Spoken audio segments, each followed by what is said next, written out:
Welcome, today we're going to show you how to fix something went wrong in PayPal.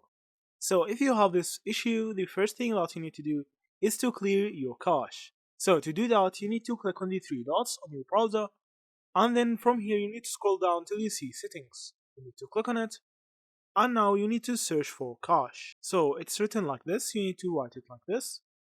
After that, you need to click on deleting browse data. So from here, you need to make sure that you don't delete any cookies, browsing history, or something else. All you need to delete is the cached images and files.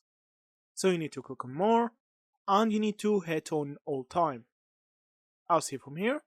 Now you need to click on delete data. So if this actually didn't help you, the next thing that you need to do is to search for PayPal support. I'll see from here you need to click on contact customer support. So from here you need to actually scroll down all the way down till you find the message center. So now you can actually talk to PayPal and tell them that you have an issue and they will try to fix your issue. Also you can try to get their phone number and contact PayPal with a phone call if you can. So that's actually how you fix something went wrong in PayPal. Thank you for watching and see you in the next videos.